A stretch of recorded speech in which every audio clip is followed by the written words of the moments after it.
Nice. New Well, we're dude. live. We're live. This is Sacred Business Stories, and welcome, Sue. Daniel, thanks for being here. So yeah, if you're joining us for the first time, this is Sacred Business Stories. We are joined by Hendrix Black, the artist formerly known as Schwartz. We'll get into that here in a little while, but this is our weekly Substack live where we talk about what it looks like to have an honest conversation around building a business that aligns with your deepest truth. And so, yeah, we'll just give people a couple minutes here to join. Oh, Asai, she made it over from Facebook. I was over on Facebook trying to see if there are any of our old Empire Engineering folks that might want to come hang out with us. So, thanks for being here. And welcome, Hendrix slash Rye. Should we just refer to you as Hendrix from this point on? Like, I don't even know. I get all Gosh, confused. I don't the even. nameless one. Just go with whatever. Yeah, whatever I'm floats. actually curious. I'm gonna share with you. Well, before we actually start, like the thing for real. But then one day Phil was like, "Oh, because my partner Ryan," and then he would talk like a lot about you and like I know the work that you guys did together and all of that. And I'm like, "Oh, that's cool, that's cool." And then eventually he's like, "Yeah, Hendrix," and he's like, "I'm like, who's Hendrix?" And yeah, it's my partner. I'm like, oh, maybe another partner, like I didn't connect it. And then he mentioned something else, and I'm like, oh, that's like a lot of partners. Until one day I'm like, oh, it's one person. So I was just Right. like, Oh, that's good. Yeah, what to say? the joys of having multiple names. So, yeah. That's awesome. I actually like that. Do you feel Yeah. different, like in every, I don't know, every personality that you embody, like, or each name Oh, feels different to 100%. you? Yeah, that's really kind of how it all started. So I've had that name since, gosh, like 2010, like back in my screenwriting days. Um, and I had a lot of difficulty, like initially writing under my name, right? The fear of being Mm, called out, the fear of like, I can't do that. I can't write as that. I can't take these risks.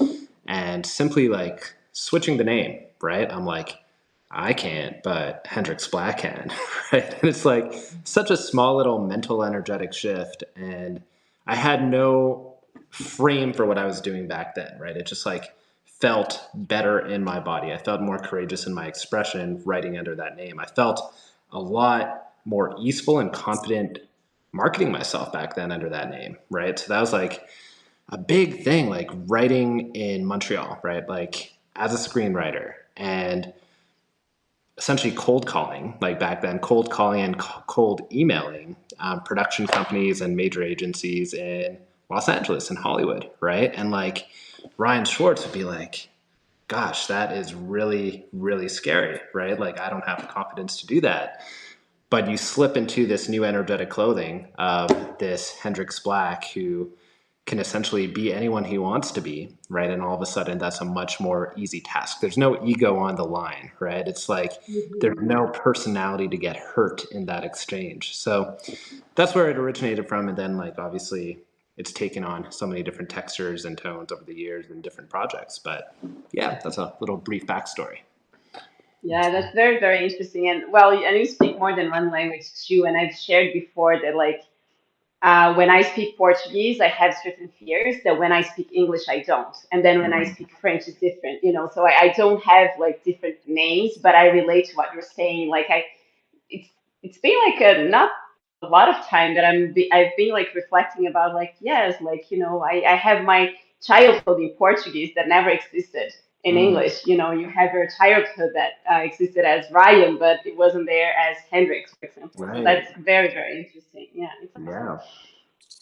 Yeah. Yeah. And Sarah Francis, welcome. And actually, we're going to back up a little bit because we just jumped into this like super cool Yes. conversation about identities. But I would love to introduce Hendrix. So Hendrix, formerly known as Rye, we have a long history. I think we met back in, was it probably like 2017? Yep.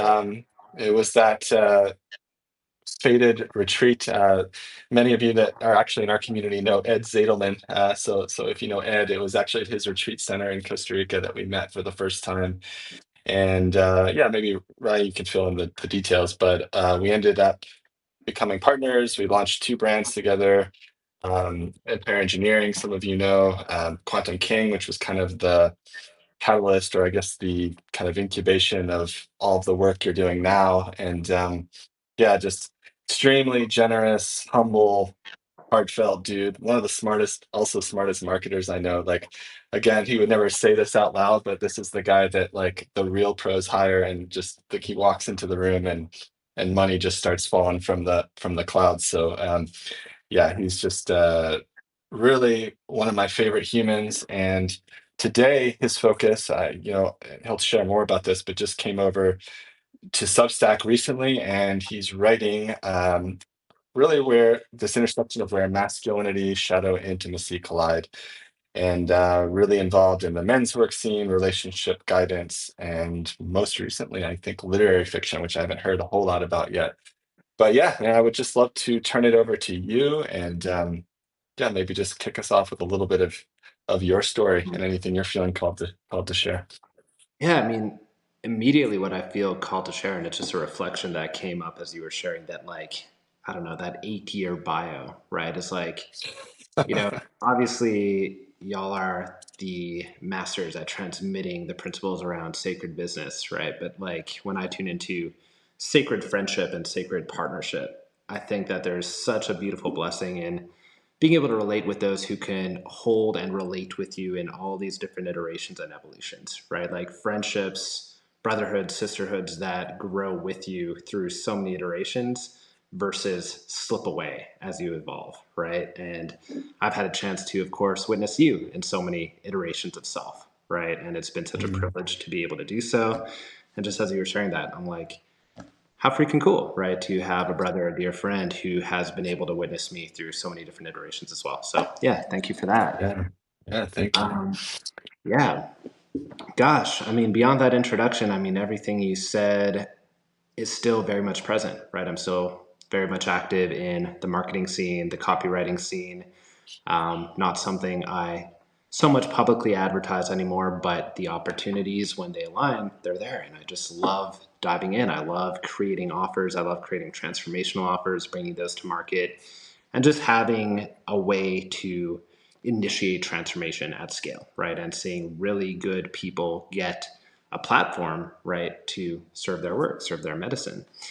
And then there are these other aspects of me that have never stayed dormant for so long, right? So my roots, my origins have always been in the power of story, right? Using story as a mirror, right? I remember how transformative, right, fiction and film could be for me, right? In many ways, it can be used and engaged in as a form of shadow work, right? When you see characters on the screen or on the page experiencing certain dynamics, um, reacting to certain stimulus, right? It evokes an emotional response in the reader, and that emotional response isn't just emotional orchestration on the part of the writer, right? It's calling and it's pulling at some unwitnessed part within you, right? And I always found that so fascinating. That's what brought me into film originally, was like, without saying it, I want to write screenplays and create films that can have that subtle transformational quality, right? Coaching people at scale, if you will. Of course, film is a lot more difficult to produce, right? You write a screenplay, and then so many pieces have to align in order to finally have a project come to fruition, right? To this day, I have projects that were the rights were purchased to, right, back in 2015, 2016, that are still in limbo, right? That may have some pieces attached to it and others that are not, right? So film kind of got frustrating in that degree, right? But the joy of creating fiction was always there, right? And that's really been kind of this like healing arc for me over the last like 5 months of putting out fiction, right? Putting out stories, putting out these short form pieces, 800 words to 1,000 words, where the reader can have a real experience of being witnessed in these darker chasms that they just haven't been able to look or willing to look or available for others to see. And that's been so much fun to coach in a way through fiction and taking a break from the more, I guess, like one-on-one coaching work where, you know, like I love it. I love the intimacy. I love the depth. I love where you could take somebody who's available for that journey. And in this particular era, it's just been so liberating and so joy filled to express that through a medium that I didn't think I was ever going to return to. So, yeah, that's where I've been. Cool. And That's Sarah cool. just I think asked, oh, sorry, Carolina, just real quick. Sarah asked if you could explain a little bit more about what your business is today. So um, maybe you could talk a little bit more about that for her. Certainly. Yeah. So my business has, I guess, like three core elements to it. One of them is in marketing, consulting, and copywriting, right? So I am available for partnership. I am available for, writing people's launches and funnels and really putting that out into the world in an ethical, amazing, aligned way. Um, that's one subsection. Then I have my coaching businesses, right, under Hendrix Black, where I have relationship books, intimacy courses, and do some very light coaching there. I've really experienced this like pull towards the privacy of creating writing that could transform rather than coaching. That's been something I've been taking a step back from. And then it's just really authorship, like this thrust back into literary fiction and like actually being an author, not with any particular back end funnels or the need to translate that into, a course and a high ticket program, but literally just expressing writing as art, right? And trying to reach new audiences with it. So, yeah, those are the three layers of my business as it stands today. And there used to be this like subtle shame and embarrassment for the first half of my career where it's like, why are you doing so many things? Why can't you just focus in on one thing, right? Like, just go all in, go deeper, eliminate all the distractions. And yeah, there used to be like a lot of shame in that. These days, there is a lot of joy in that, right? I have no idea how long I'm going to be on this planet for. I have no idea how long my capacities for creativity are going to be alive and thriving and bursting with a desire to serve and express. And for me to arbitrarily amputate any of that in the name of this all inness, right, just has never worked, right? So I am blessed that the opportunities have always manifested, that financial livelihood and thriving has always found a way to manifest in my life through these projects. And I think a big part of that has been this willingness to express my work and my creativity and my art in ways that don't necessarily look great on paper, but somehow manifest into a life and business that I really enjoy. So, yeah. I think you should consider yourself very fortunate that you can actually have all those parts, right? Like instead of Mhm. like, yeah, I love the way how you reframe it. I think Landon said something about a men's group, but I'm not sure how to. He was just, oh yeah, I can go back here. Well, he was Just just don't want to. asking if there was any opportunities for him to get There we involved anyway. So he's been looking for a men's group and Mm, knows about your recent work. And so, yeah. And we'll also yeah. leave some time at the end of this for more questions. But yeah, feel free to jump in and speak since he's here with us now. Yeah, for sure. Potentially. There was a men's group I had the privilege of co-facilitating for about 2.5 years that recently, we phased down, I think back in December. So yeah, there's still a desire to serve that space. There's certainly many brothers I would like to share that space with, right, and come together for that kind of work. So yeah, it could be possible to re-kick it and reimagine it in a new way, shape, or form if there's enough men who feel that call. So yeah, bookmarked. Great. Just before, like, I just want to go back to the question I had while you were sharing about like you writing and then how you affect like the readers and all that. And like, I'm not a writer, and I'm just curious, like, when you're thinking or feeling through the story that you're creating, you Mm-hmm. also go through an emotional journey, right? Mm-hmm. Like, so how is that? Like, do you put yourself as like the characters that you're writing about? Like, I'm just curious to see like how involved you get to the stories that you are creating as Yeah. in this emotional level. So I've been known to cry in the middle of coffee shops, and people have no idea why. And usually it's because I'm relating with characters on the page, right, that are experiencing some deeper things, right? And Hmm. I'm not an easy cry. I don't cry easily all the time. And, once we get into the depths of grief, of longing, of loss, of desire, of unfulfilled desire, of unexpressed desire, right? Like we start touching upon these like emotions that are there, but just don't typically have the space to be expressed and shared or evoked, right? So story has a way of doing that. When I write characters, when I write scenarios and exchanges between characters, even if I'm not intending it, typically it will excavate something dormant within myself, right? Hmm. I'm very careful to separate, fiction from my life, right? So not everything there is a direct representation of something I experienced. And I often have to give that disclaimer because my mom buys every book I ever put out. And if she thought every story was about me, she'd be really concerned, right? And she has called me concerned after reading the last one. She's like, did that really happen in your childhood? And I'm like, you know? So yeah, I think like a story doesn't necessarily have to match and mirror someone's full life trajectory in order to excavate and reveal certain emotional patterns, right? Hmm.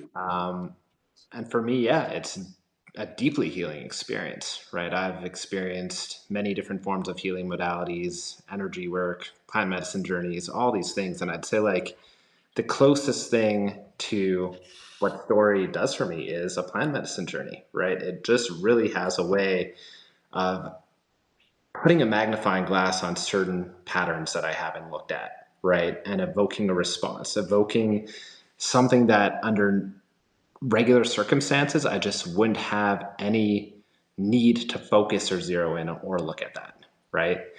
And it's not just, the sadness or the grief. There's also elements, and I was speaking to Phil about this maybe a few weeks ago in a private conversation, Hmm. like, wow, I have a capacity for aggression or ill will or these shadow desires that, gosh, can I even say that out loud, right? Like, this is so threatening to my self concept and my idealized self image that it's almost unsafe to even entertain the idea that that could be there, right? But then when I'm writing a character who has those motives, who has those shadow patterns, who has that capacity and speaks about his will, right, and his internal conflict, right, about expressing that or not, gosh, it just like pulls all that out of me, right? And I'm like, oh shit, there's another thing to examine, right? But yeah.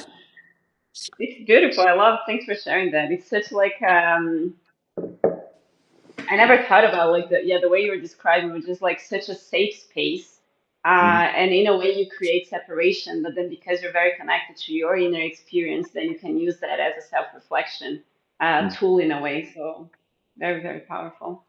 Yeah, Yeah. thank you. I think like one of my core tenets or ethos, right? And I think this was in one of the first books I wrote, was that like for me, intimacy is about creating safe space for unsafe truths, right? And my Hmm. dream or my desire is to see relationships become so capacitated to holding that bare, raw truth, right? Where each party, each person has done the sufficient healing work to not get so immediately triggered and dysregulated, right? But can see their partner, see one another in these expressions, in these latent desires and capacities that, you know, are there, right? So we might as well look at them. We might as well hold each other in that and say, yes, I see you in that, right? I see that that's not all of you, and I see that that's there, and I love you, right? Like, how healing could it be or would it be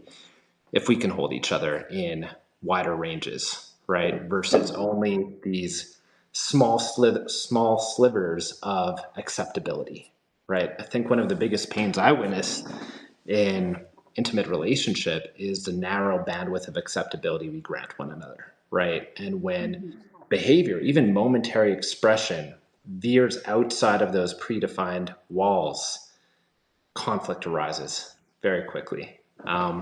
So yeah, increasing capacity, increasing our threshold to be bare with one another and to hold each other reverently through it is really the main desire I have with this work, both in the fiction work and the nonfiction work. Mhm.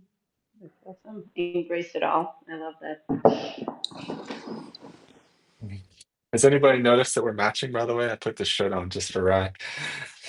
Yeah, I feel so left out Yeah. and boring. And it's Starting to so feel outside boring. of our normal style range too, which It is is. what makes me most proud. Whenever we used to meet, it would usually be like black t-shirt Tuesdays and black t-shirt Fridays and maybe gray t-shirt, Wednesdays. So Yeah. we're Yeah. expanding here. It's evolution. That's what it looks like. Cool. Yeah.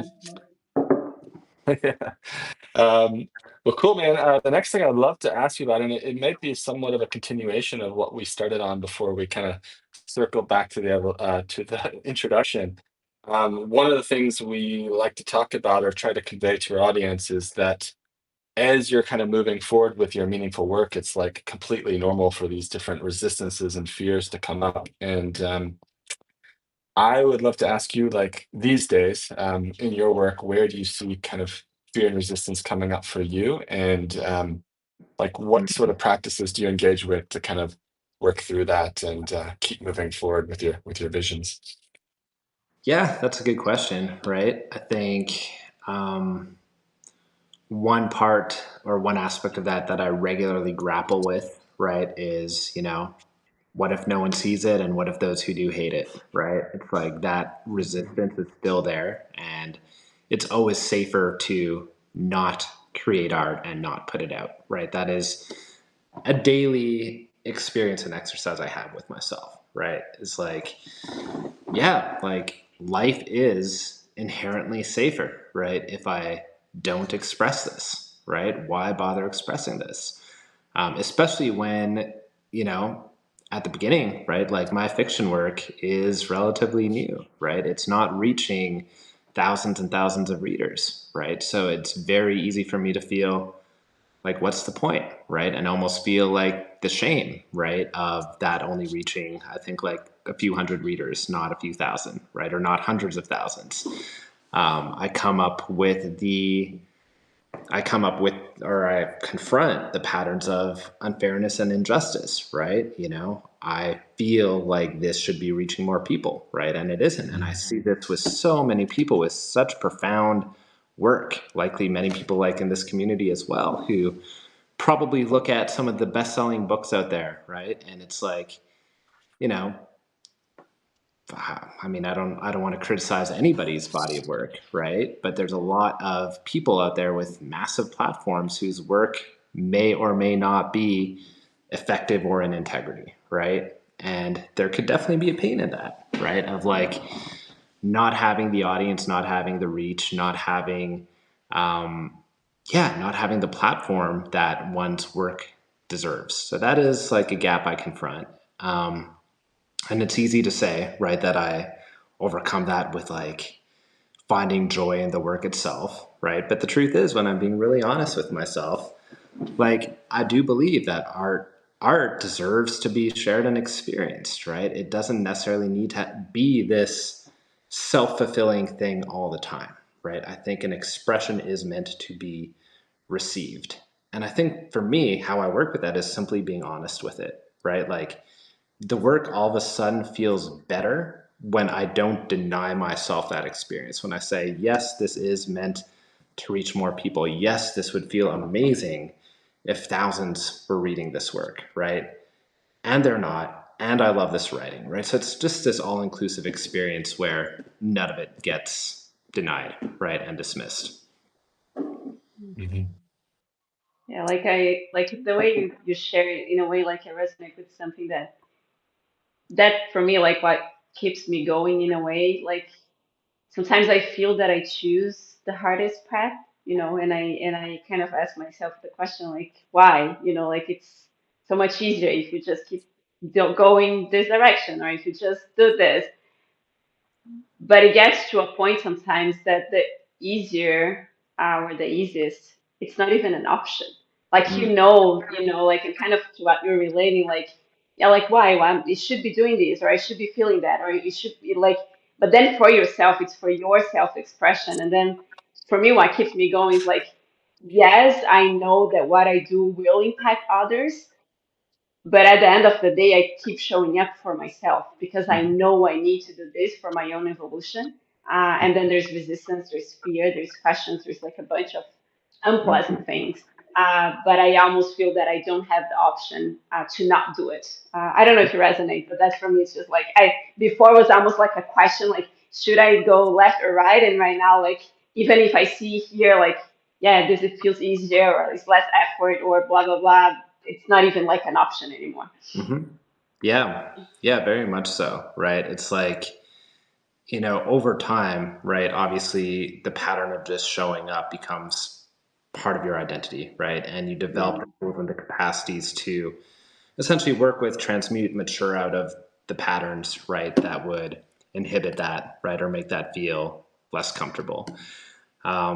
I think that it has been one of the bigger blessings, right, of entrepreneurship and, artistry for, close to 15 years right now, right? It's like the constant exposure to things that don't feel inherently amazing in my system, right? Mhm. Yet the choice to move through them or to look at the aspects of myself that are freaking the heck out right now, right? And yeah, they still happen, right? And of course, being in this experience for over a decade now, a lot of those patterns, right, have found ways to clear out, to get to the root of, to move through the body and move through the system. And Mhm. yeah, these days I'd say it's closer to 80% joy and 20% where did that come from? But yeah. Yeah, absolutely. Hmm. Um, so just to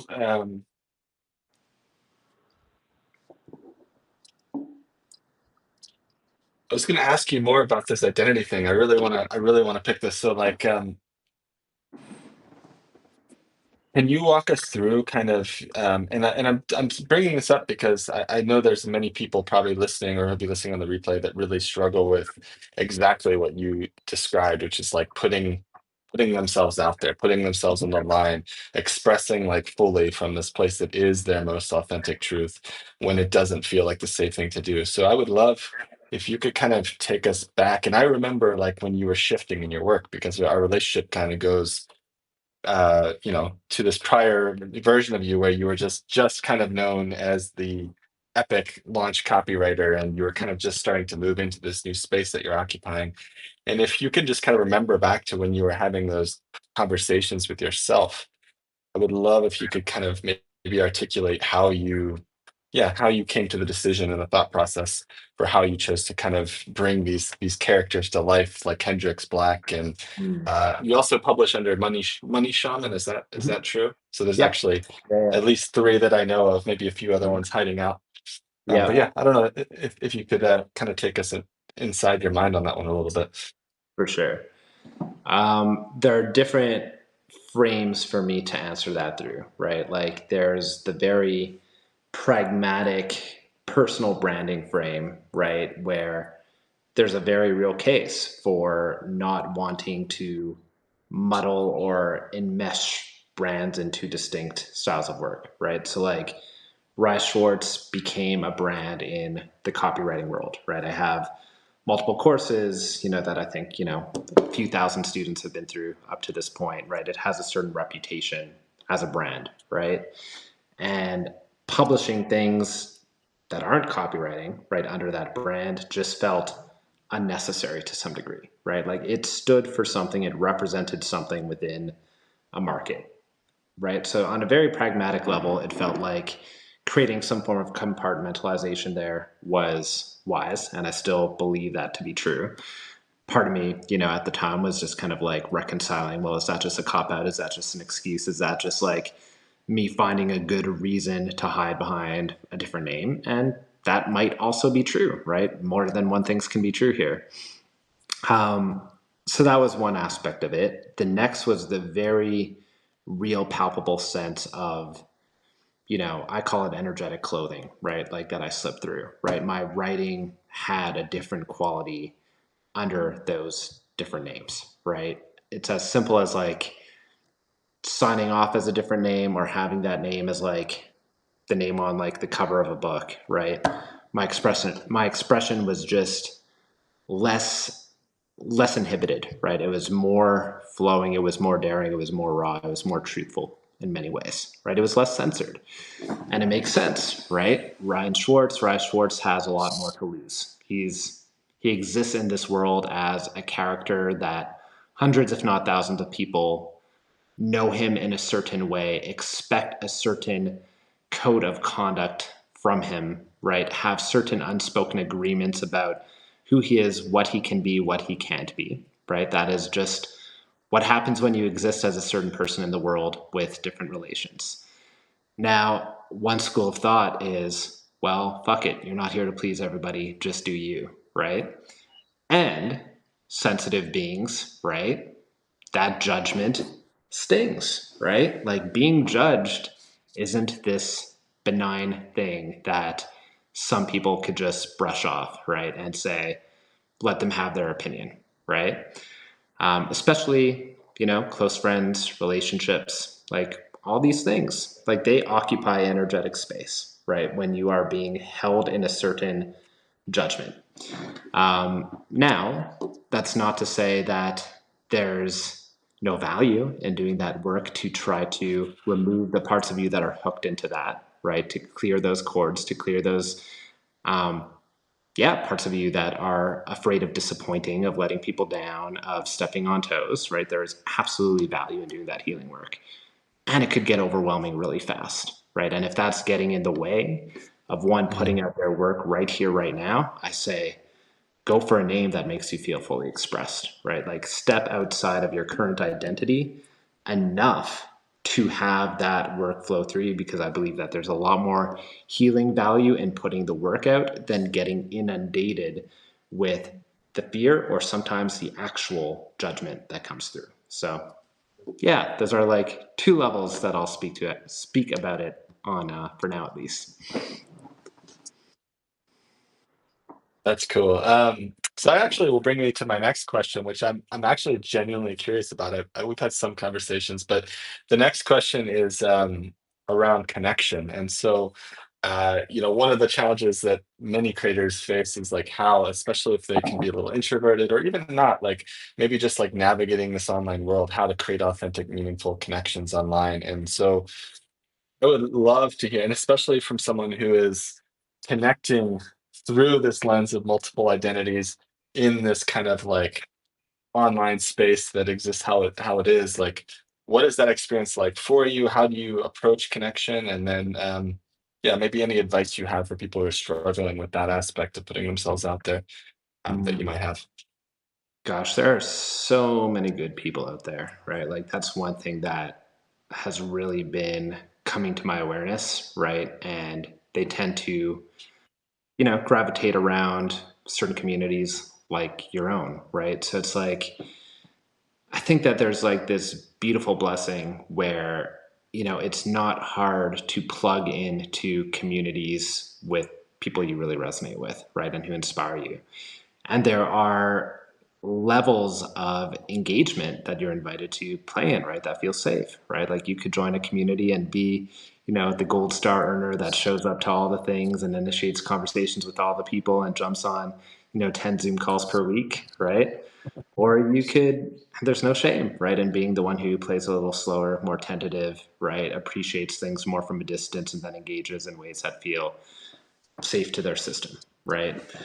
For me personally, right, I certainly go through phases of more, I guess, like lone wolfing it, right? I think my natural disposition is a bit of a paradox. I thrive, you know, doing my own thing, headphones on, in my world, creating. I have a really rich, expansive inner world. I never feel lonely, right? It's just that is a way I thrive. And then in these moments when I'm invited into relating, right, and community, some of those feel amazing, right? And I'm like, ah, where's this been, right? And it kind of like answers this quench that I didn't know I had until I realized how good it feels to relate and see and be seen, right? So yeah, I think like honoring one's, dispositions, right? I do think that it's perfectly normal, right, to crave more solitude. And I don't think that there's a stigma in that being isolating, right? If you feel good in that, if that feels part of how you thrive and feel most in balance, amazing, right? And even then, I'd say, you know, forming some degree of connections, right? And just getting to enjoy the richness of the other souls out there doing amazing work that you're interested in, connecting with people on even these deeper levels and having these conversations that wouldn't be accessible to one in their physical surroundings. I think that that is an edge that I personally enjoy leaning into and would encourage others to as well, whether it's through your community that you've so brilliantly tended to, or another one. I think it's just a gift we can all give ourselves to whatever degree feels safe. Yeah, and like when you think about your career over the last 15, 20 years, like as Carolina said, you are in this very nice situation where you really get to choose and like balance these different creative energies and like um has it always been like that, or like what how has connection kind of played into like your ability to get into the right rooms, to get to like you've had like very high, high profile clients, like what do you think it was that kind of created or paved the way for you to create those sorts of experiences for yourself? Mm, Do you relate to the connection aspect of that, or is it something else? I'm just curious yeah. how that all goes. I think I don't spread myself too thin on connection and relationship. I think that over the last like decade, I've had probably fewer connections and relationships than most in the entrepreneurial space Mm, that have gone deeper and richer and more meaningful in all of them, right? Some of the mm, clients I have today are clients I've had for 8 years off and on, right? mhm, Most of the revenue I'm still making today in my business can be tracked back to relationships over the last like 5, 6, 10 years, right? yeah. I think just as a being, I've always craved depth, right? I have cringe and self contraction around, fakeness, right? Around Mhm, anything superficial or transactional, right? Like there was a period in time in my life when I could try to play that game and try to be comfortable in that room and try to just quote unquote play the game, right? And ultimately that was always a major turnoff, right? But on the flip side, the gift of that is the capacity and the ability to really form meaningful bonds and connections and mutually enriching relationships where where there's that resonance, right? And you can't you can't fake resonance, right? It's either there or it's not. And what I what I love about true resonance is it's unforced, right? And you could take our relationship as an example. It's always been unforced. Like we create mhm, when it's true and meaningful, and we let go and let things move in different directions and iterate and reform in ways that are truly resonant. And I think that that's really been the definition of how I've gone about relationships over the last 10 years. And it's worked for me. So, yeah. Yeah, I feel very similar. I mean, when I think about my entrepreneurial journey, it's the same thing. Like I've had long-standing clients. Many of the clients who've come to us now through Sacred Business Flow are through past relationships from past iterations, and then really it's funny. I tell the story. It's interesting that we're having this conversation now, but like that event that you and I met at, like like I could trace back almost like there's almost like this lineage path of like relationships that have kind of carried forward all the way to this day. And so like, yeah, I really appreciate and value what you're saying about this depth, because I think I've approached things the same way. And for me, that's why I love, as much as we're online entrepreneurs, that's why I love putting myself in rooms with like real people. I'm getting ready for a trip this next month, and that's because that's something I've been craving. Like actually, ever since the pandemic, I haven't gotten enough in rooms with people, and that's where I feel I really thrive on the connection relationship side. So amazing. yeah, but Where you got to? yeah. but yeah. Um, but yeah, I think at this point, we had some people that were felt like they might have been holding back a little bit on the questions. So if there's anyone here on the chat that has questions for Rye, like a Rye/Hendrix, I got to get it right. I'd love to open it up, and yeah, feel free to put your questions in the chat. And also, while we're waiting, Carolina, if there's anything else you'd like to ask Rye about, feel free to jump in. I was just Yeah. thinking about like connection, and we often talk about connection with other people, and I just love that you tapped into like connection, you and you know, like, and our intention here is like we are actually asking about like how people connect with other people and how they connect with their audience and the people they want to serve or like people to collab. And I resonate a lot with what you said, like I never felt bad because I was alone and I have a very like healthy relationship with myself. And that's another level of connection that it might not be the topic for this conversation, but I would love to explore more one day with you because I just love this, me and me relationship and how we can make this, this inner landscape better and better and better, even if nothing outside um, is contributing for that because there is a way that this can be Mhm. different and then eventually it can connect but not always connect. So just a Mhm. comment on that because I love that topic. Yeah, beautiful. Mhm.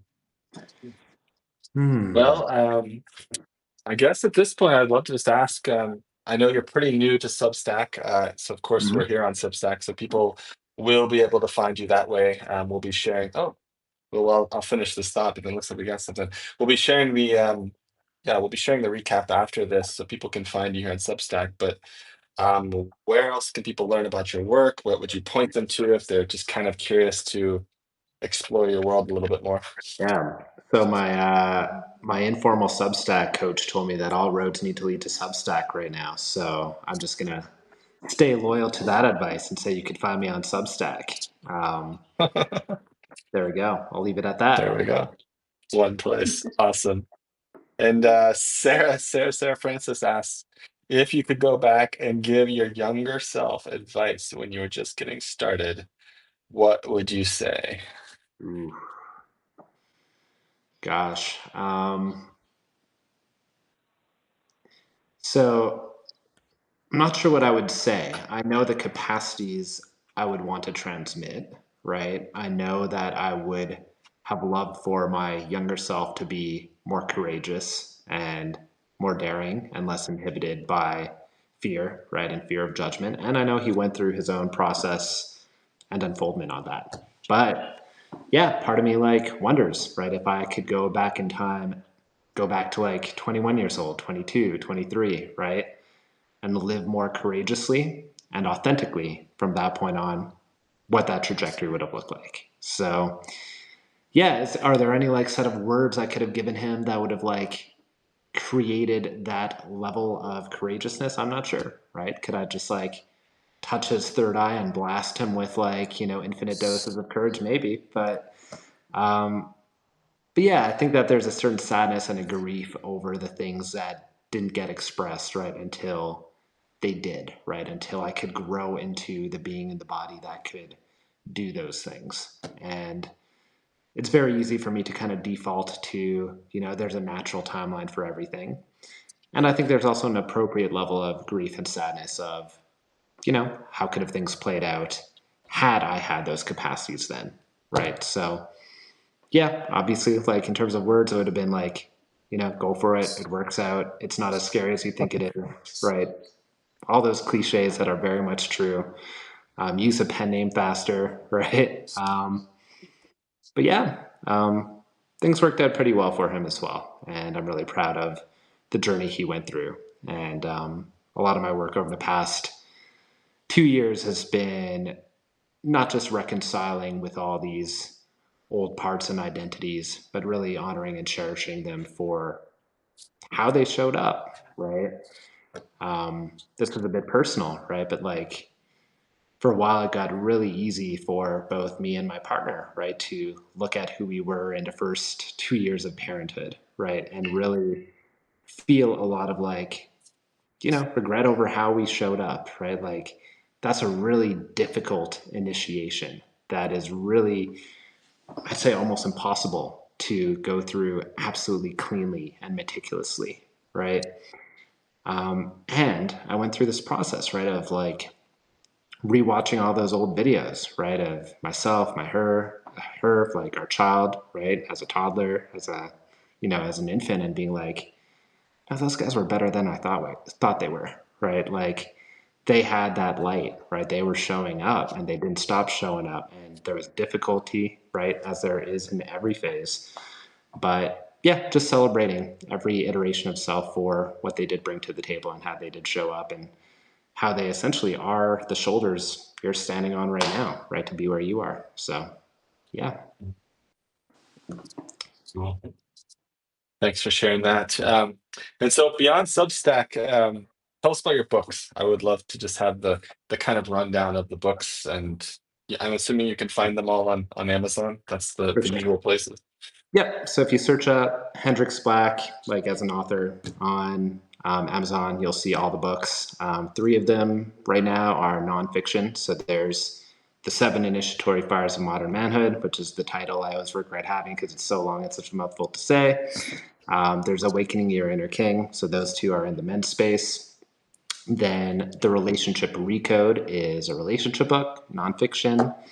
And then the two latest releases, literary fiction, which I'm just super proud of, super happy to share.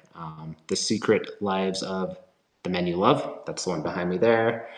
And the one released just 2 days ago, Woman Witnessed, Volume 1, Mother, Maiden, Mystic. So those two are, healing through literary fiction. So for those called to check it out, I'd love to have you, read them, check them out, and let me know on Substack how they land. Amazing, amazing. And Landon's asking, how did you come to find your pen name? So I don't remember if we had any conversations about that, if there were other names on the Yep. table. Yeah, tell us more about that. Yeah, it was. I know exactly where I was. It was a coffee shop in suburban Montreal, 2010. Writing my second or third screenplay, I can't quite remember, and I was getting ready to market it, which for me looked like cold emailing agencies and managers in LA. And I'm just like, Ryan Schwartz can't do this. I need a new name, right? And I was wearing a Jimi Hendrix T-shirt. So Hendrix came from that, and then my last name Schwartz in German is Black. So Hendrix and Black tied them together, and I'm like, that's a pretty freaking cool name. I'm gonna run with that. So there you go. And what was the first action you took as Hendrix Black? Can you remember that? Yep, I created a Gmail that still exists today. It's actually the one I signed up to Substack with, hendrix.black@gmail.com. And back then, I can't remember what database I was at. It might have been like IMDb Pro, right, where you get like the emails of different like management companies. And I remember I emailed a query letter to ICM. So that's one of the bigger agencies out in Hollywood. Um, about my script, and I actually got a reply. So Hendrix Black got a lot more replies than Ryan Schwartz, and actually landed me my first literary manager. So yeah, and from that moment on, I'm like, okay, Hendrix Black could do this, and just ran with it. Oh, So that's awesome. awesome. Cool. Awesome. Well, I think we're pretty much at time. Yeah, I truly appreciate you coming on and making the time for this.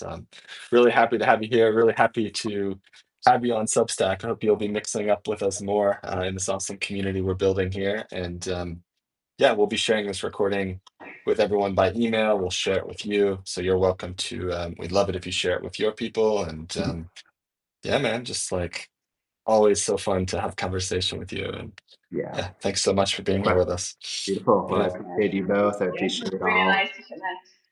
Yeah, Yeah. thank you very much, All all. right. Great day. All Much right. love. Much love. Take care.